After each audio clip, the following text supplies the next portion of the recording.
And do you know what I really love too? What I always tell people who come at me and question is in Jesse Romero. Are you familiar with I him? am, yes. He and I spoke at a conference together last year. Love him.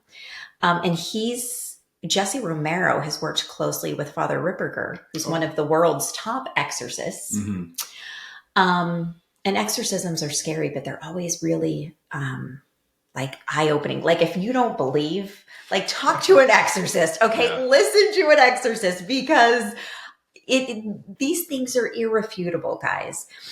Um, and Jesse Romero puts it so bluntly and profoundly that why do you think the Catholic Church gets attacked so much? Satanists will tell you why why they try to go for the Eucharist, why all these evil things are, happening, why they come after the Catholic Church. This is the one. Satan wouldn't be bothering us Hmm. if it wasn't. So that's really profound to me. Would you agree? Yes, I think so. I think that people kind of just know that, hey, we're having problems with demons. We should probably go to a Catholic priest, probably get a priest exorcist.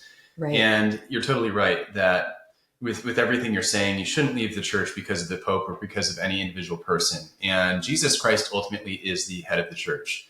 The Pope acts as the vicar, acts in his place, but it is he who is the head of the church, and the church is his mystical body on earth. And when we're baptized, we're members of that mystical body.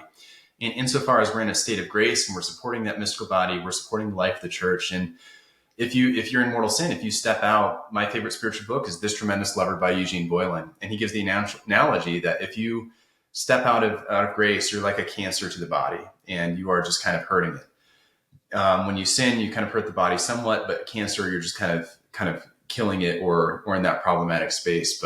Right. But yes, the Pope, it's very unfortunate. And I'm happy that some people are speaking out, different bishops, cardinals, because we want people to understand what is the true teaching. And when it goes against what Jesus Christ has taught, when it goes against the centuries of tradition, that's where we need that to step up. And just Right. insofar as we're educated, don't speak up beyond kind of your ability. If you're not sure, it's okay. You can like humbly live within your circumstances, focusing what's the most important thing within your sphere of influence. First, your spiritual life of your families, then kind of community.